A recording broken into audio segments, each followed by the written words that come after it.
Okay, magandang hapon. So, narito lang po tayo sa ating isa pang episode ito sa Straight to the Point. Straight to the point na po ito. Kung saan ating i-review yung nangyaring talakayan sa pagitan ni Father Darwin Gitgano at saka ni Glenn Alado via call. Kung saan ating i-review. Pakinggan muna natin na ng video narito. Basta yung nakita, bro. Bro, Alan. Bro. Sa inyo masupako ng inyong document. Waman sa baka. Okay, sa bagay ito na video, tinatanong ni Father Darwin si Glenn Alado kung bakit nilalabag ni Glenn Alado, kinukontra nila yung kanilang official document, kung saan mababasa naman sa kanilang dokumento na ang church is the pillar and foundation of the truth. Yung kasi nakalagay sa kanilang fundamental belief, no? Ang church ang siyang pillar and foundation of the truth. Sabi ni Father Darwin, bakit kinukontra nila ang kanilang sariling dokumento? Ang sabi naman ni Glenn Alado, hindi daw nila kinukontra. So, the pillar and the foundation of truth. Ang sama nito, the pillar and the foundation of truth. Ang simbahan, may pillar and foundation of truth sa inyong document. Wala man ang masupak. Sakto lagi to. Wala man ang supak ka, pero ang gisupak nako kung iyang insert, daron man Catholic is the pillar foundation of truth. Okay, ang sabi ni Glenn Alado, hindi daw sila tutol na ang church ang siyang pillar and foundation of the truth. Hindi sila tutol doon. Ang tutol lang siya doon sa sinasabi na yung church na yon na siyang pillar and foundation of the truth ay ang Roman Catholic Church. Lagi. Di, ang simbahan lagi dyan may pillar and foundation of truth. Sa among nga side, dili na siya may tabo nga ang church ang pillar foundation. Naman sa inyong document. Yan, dito naman baging ito, bigla naman bumawi si Glenn Alado. Kakasabi pa nga lang niya na hindi siya tutol na ang church is ang pillar and foundation of the truth. Pero dito lang, bago lang niya binanggit, kakasabi lang talaga niya na sa kanila daw side, hindi daw pwede na ang church is ang pillar and foundation of the truth. Ano ba naman nangyayari dito kay Glenn Alado? Tinangan natin yung kanilang fundamental belief. Ito yung sinasabi sa kanilang fundamental belief po. Meron akong screenshot nung naturang page na yon. Ating silipin yung sinasabi sa kanilang page. Ito yung binabanggit. Ayan. Sabi ganito. Ayan, may kopya ko. Ayan. Ano sabi dito sa kanilang the church as the pillar and foundation of truth. The church as the pillar and foundation of truth. The church of the living God is the pillar and foundation of the truth. Ano nangyayari kay Alado na kakaamin lang niya, ngayon binabawi naman niya? Ay nako. Ano ba naman itong klaseng kausap si Alado? Kakasabi pa nga lang niya na hindi siya tutol na ang church ang siyang pillar and foundation of the truth. Ang sama nito, the pillar and the foundation of truth. Ang simbahan, may pillar and foundation of truth sa inyong document. Wala man ang masupak ka. Sakto lagi to. Wala man ang supak ka, pero ang gisupak nako kung iyang insert, daron man Catholic is the pillar foundation of truth. Tapos ngayon, sabihin naman yan sa kanilang side, imposible daw na ang church na siyang pillar and foundation of the truth. Sa among nga side, dili na siya may tabo nga ang church ang pillar foundation. Naman sa inyong document. Ano ba naman yan? Mukha yatang harap-harapan tayo pinaglolok ko dito ni Glenn Alado Ano ba sabi dito? The Church of the Living God is the pillar and foundation of the truth. 1 Timothy 3:15. Tingnan mo, inaamin ng kanilang fundamental belief, pero siya tinatanggi niya. It is the depository and citadel of truth, protecting truth from the attacks of its enemies. Truth, however, is dynamic, not static. Tingnan nyo ang hindi maunawaan nila dito, yung term depository. Mas maganda ating Tagalogin to, no? Mas may Tagalog, ayan, no? Tagalogin natin. The church as the pillar and foundation of truth. The church of the living God is the pillar and foundation of the truth. 1 Timothy 3:15 NIV. It is the depository and citadel of truth, protecting truth from the attacks of its enemies. Truth, however, is dynamic, not static. Ano yan sa Tagalog? Ang simbahan bilang haligi. Inyo ang simbahan bilang haligi at saligan ng katotohanan. Tapos sasabihin ni Alado sa kanilang side, hindi daw ganyan. Sa among nga side, dili na siya may tabo nga ang church ang pillar foundation. Naman sa inyong document. Yang liwaliwanag ang simbahan bilang haligi at saligan ng katotohanan. Ang iglesia ng Diyos na buhay ay ang haligi at pundasyon ng katotohanan. Liwanag. Tapos si Glenn Alado, todo tanggi. Yan ang sinasabi ni Father Daryl, bakit kinokontra nila ang kanilang sariling fundamental belief.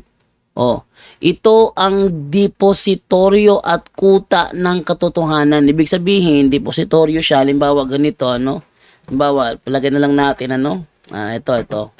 ito. Meron ako ditong lalagyan na may laman na mani. May laman na mani.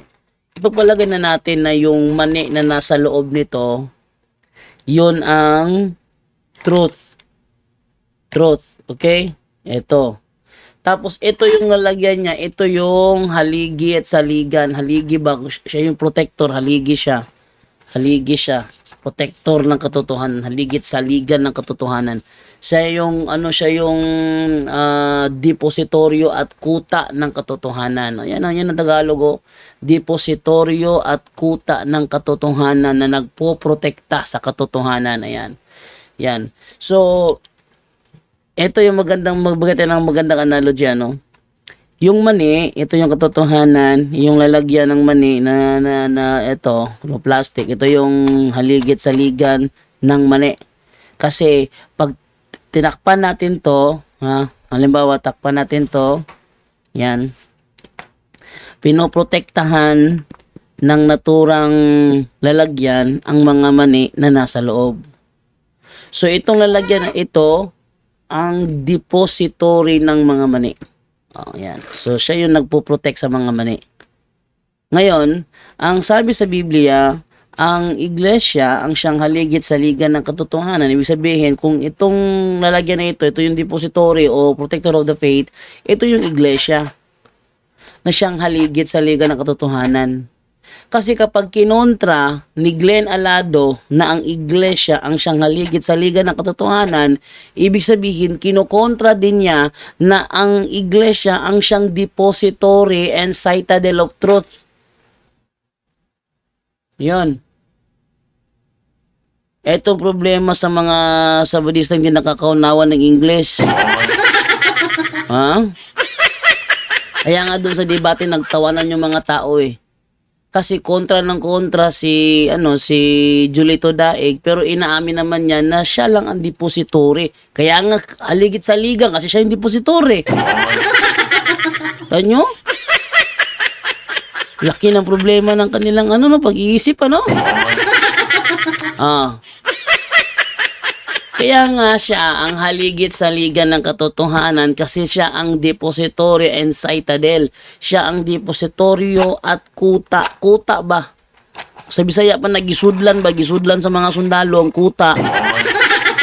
Ang kuta, mao ang haligi og saligan sa mga sundalo nga nagtago na susulod.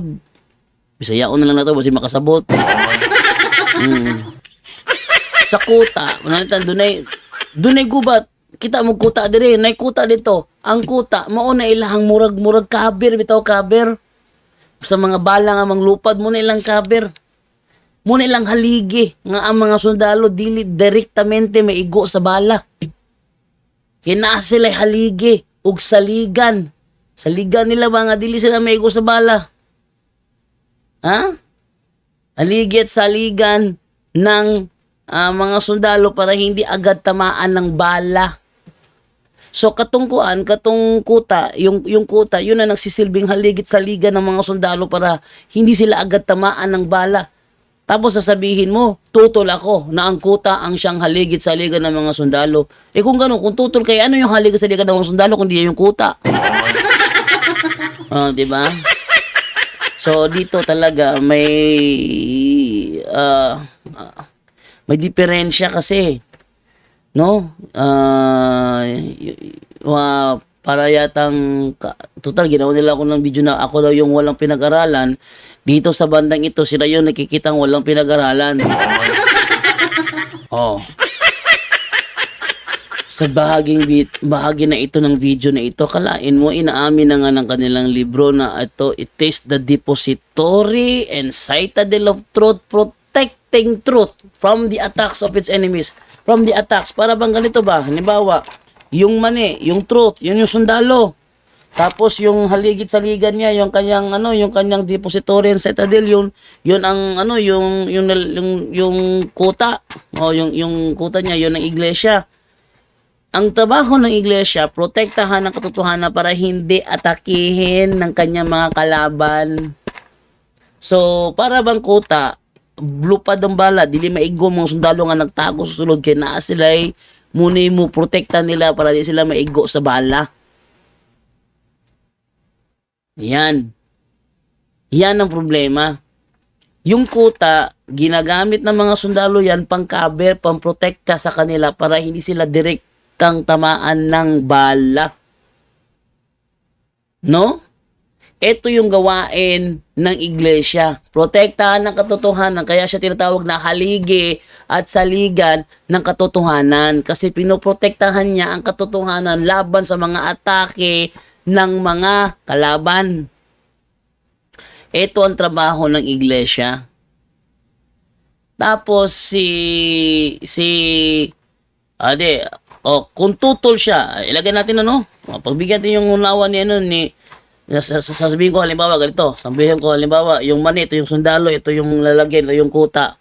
Sabihin ko, yung kuta ang siyang haligid sa liga ng mga sundalo.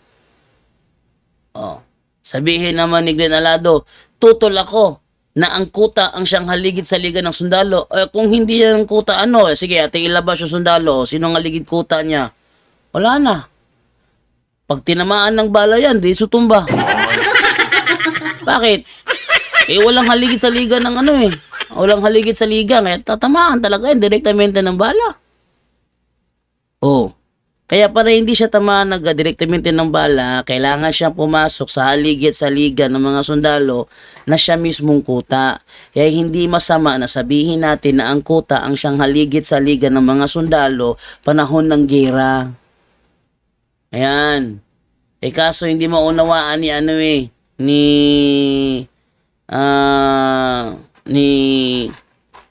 Glenn Alado.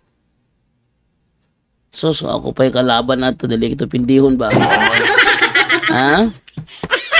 Paggawas lang taog ka ng example, no?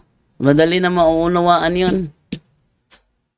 So, yun ang ibig sabihin doon na hindi nila matutulan. Ngayon, ito si Glenn Alado, pilit tinututulan. Sa amo nga side bro, ang church gitawag na siyang manlalaban sa kamaturan. Wala question ana. Bro, why question ana? Ang question ko inyo bro, paminaw sa ba? Ang inyong gibarugan wa masubay sa inyong document.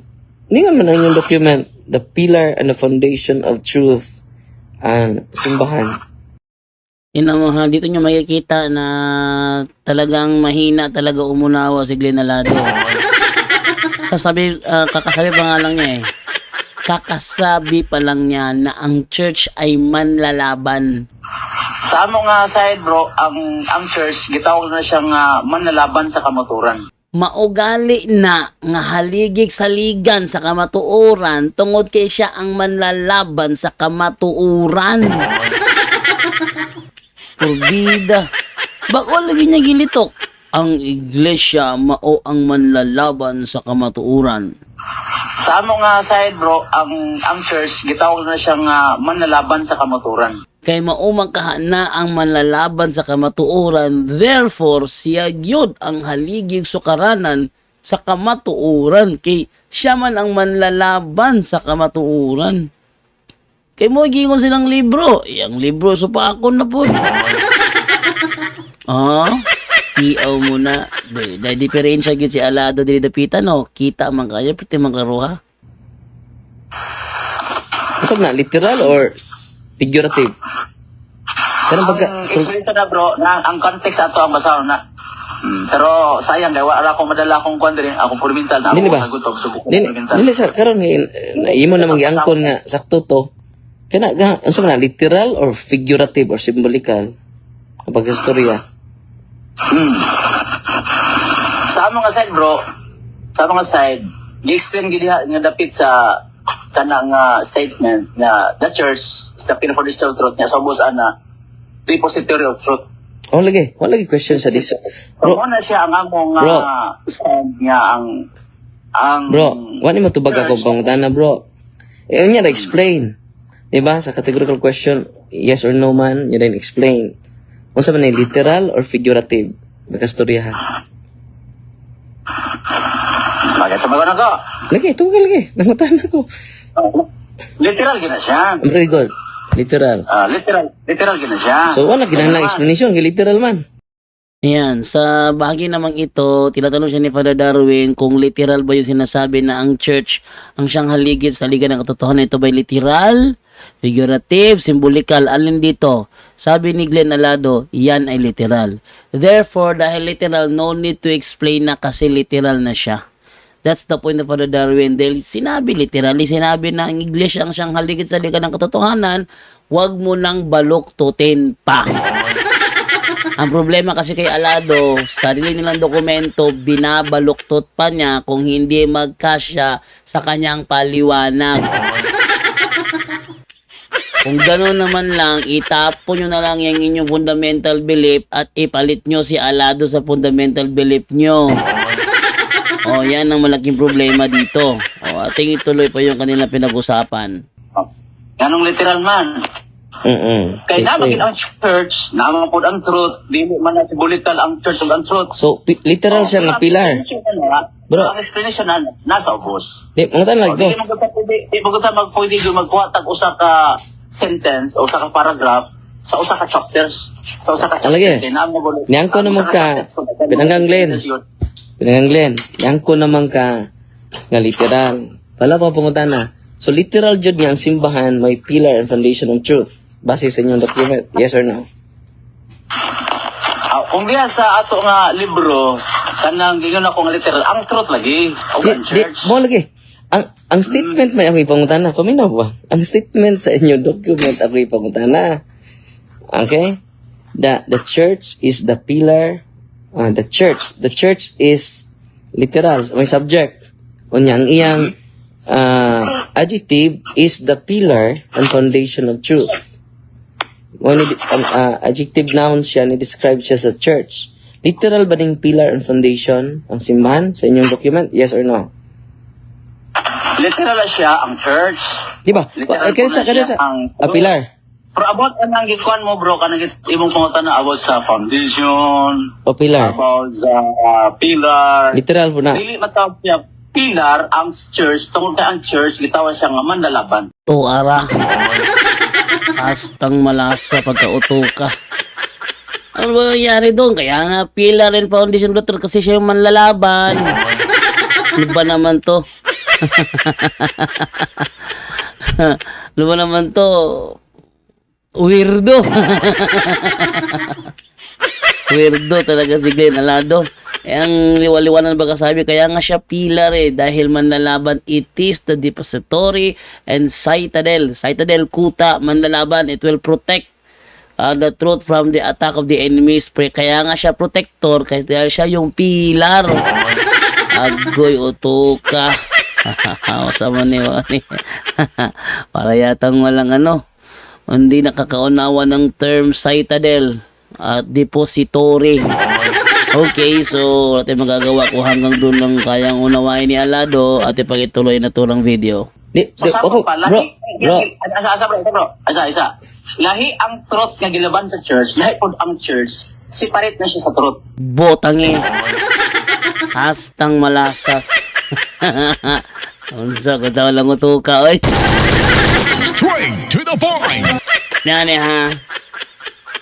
Ang mani, hindi siya bahagi ng lalagyan kasi ang lalagyan gawa sa plastic, ang mani kinakain.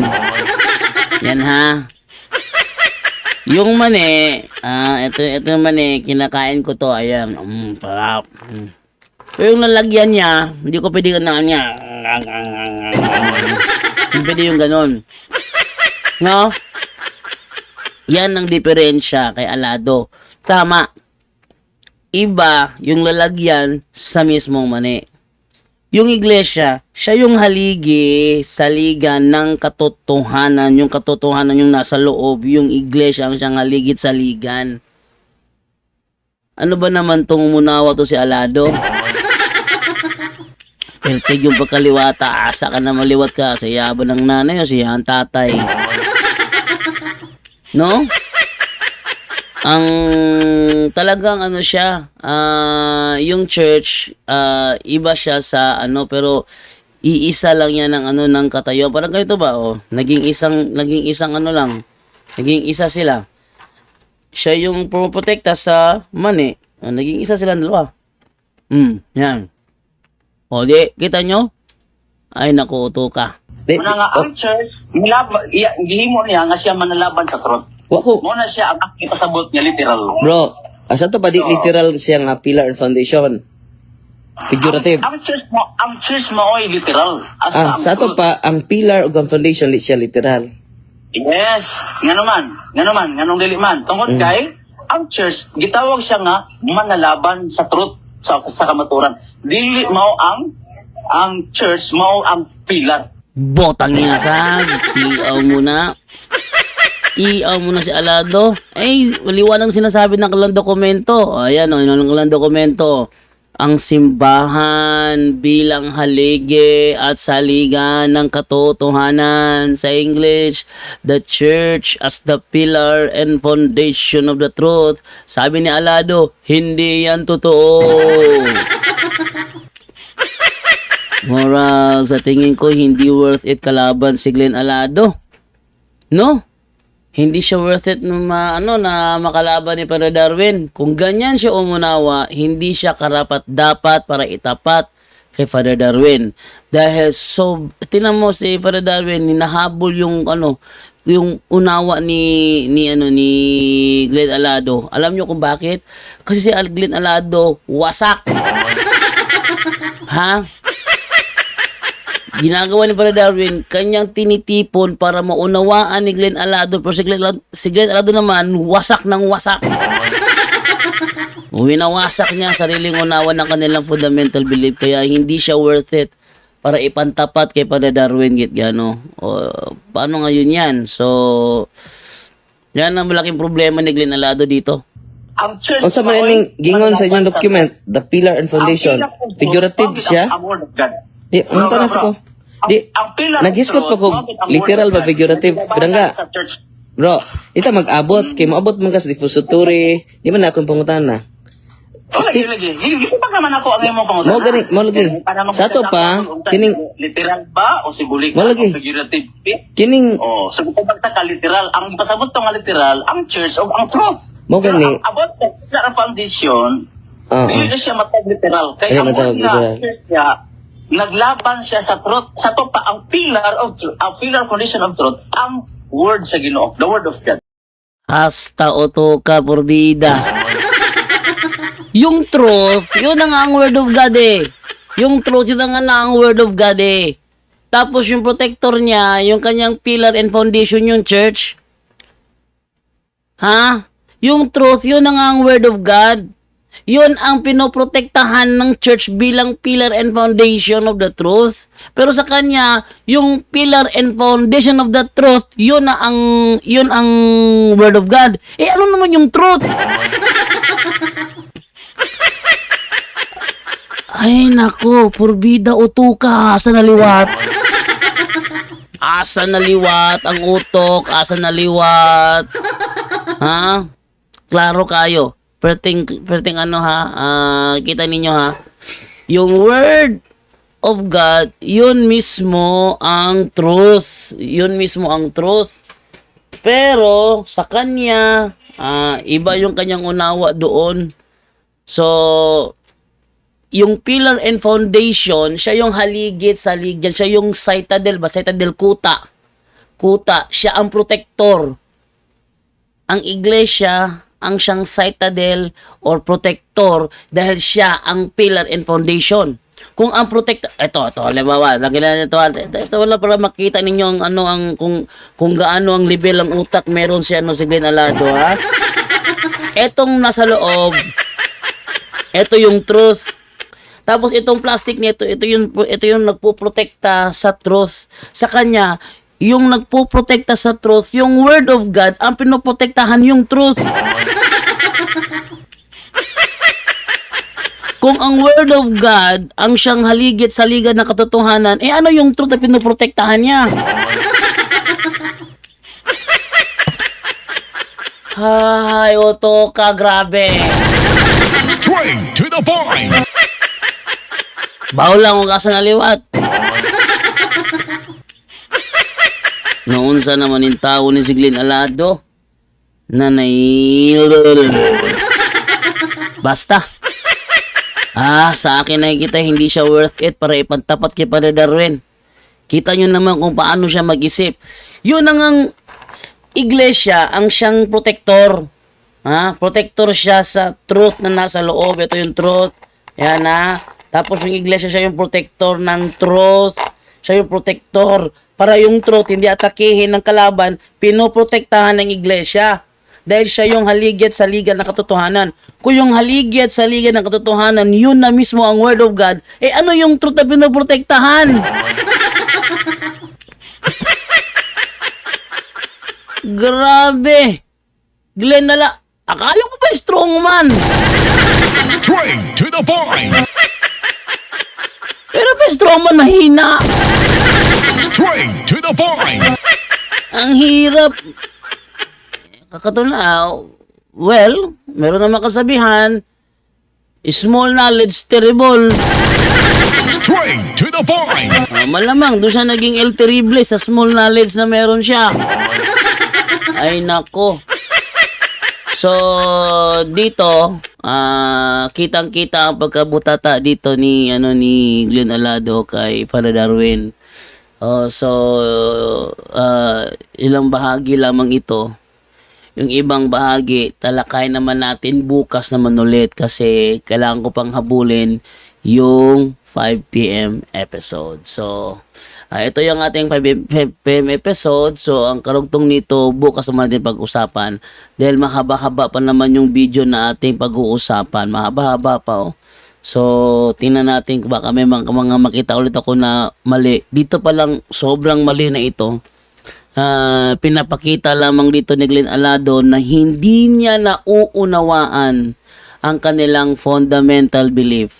Hindi siya worth it para maging member ng official debater kasi siya mismo kinokontra ang opisyal nilang turo. Sa kanilang libro, ang protector ng truth, yung church, kasi siya yung pillar and foundation of the truth. Pero kay Alado, yung pillar and foundation of the truth, yung word of God. Balikan nga natin bago tapusin ang episode na ito.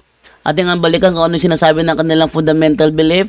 The church as the pillar and foundation of truth. Walang sinasabi dyan, the word of God as the pillar and foundation of truth. Straight to the point. Utok.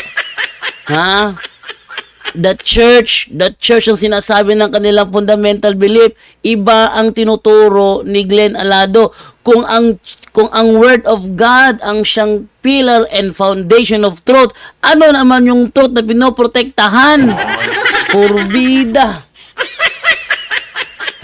Uto ka. Pero sila lang. Ato sila yung kuhan si Alado anang magkuhan tao live mamaya. Baka sakali may bakante tayo. So hanggang dito na lamang po dahil kailangan ko ng may gagawin pa ako sa oras na ito. Okay? Alam po. Bye-bye.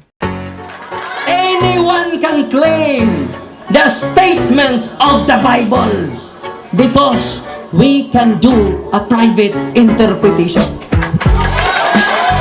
Kining ako mga kaigsunan nga gipabarog nga usa ka haligi nganong matuod ang simbahan tungod kay gitukod ni Kristo. Dili tungod sa pagkamabasa, dili tungod sa karakter, dili tungod sa ngan, usara ang haligi nga kung ipabarog nganong nahimong tinuod ang simbahan Katoliko, way laing rason tinukod sa atong Ginoong Jesucristo.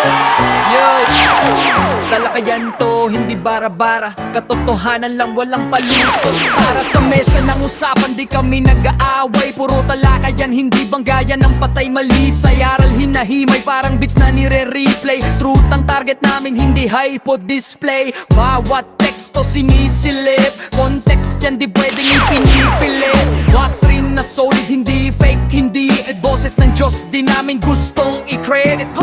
Doktrina flow, hasal ng pag-iisip. Salita ng Diyos, yan ang aming inisip. Uhaw sa turo, kaya kami nagdidip. Sa talakayan, truth ang pinanghahawakan. Keep it! Doktrina flow, hindi ito laro. Pag-unaway tumatagos hanggang buto. Sa bawat linya, puso ang sumisigaw. Katotohanan lang, walang bawal, walang bawas raw. May tanong, sige lapag mo, let's go. Di kami takot sa debate na may respeto. Espiritu ang guide, parang bigtas mood ang tempo. Pag may liwanag, lahat ng shadow nagme-melo. Hindi kami nagmamarunong nag-aaral lang. Pag may gap sa mind, Diyos ang pumuno niyan. Ang Iglesia ng Diyos mula Espanya papuntang Pilipinas. Dapat malinaw yan. Hindi kompetisyon, hindi kami nagra-rhyme para lang manalo. Puso ang puhunan, hindi bara-bara ang palo. Truth ang goal, yan ang tunay na trono. Doktrina flow, hasal ng pag-iisip. Salita ng Diyos, yan ang aming inisip. Uhaw sa turo, kaya kami nagdidip. Sa talakayan, truth ang pinanghahahakan. Keep it, doktrina flow, hanggang dulo go. Liwanag ang bit-bit, hindi ego. Sa doktrinal na usapang totoo. The pillar and foundation of the Kami ang truth bida. is the Yo! church, and the Catholic Church is the church founded by Jesus Christ. Then, asay inyong pilion.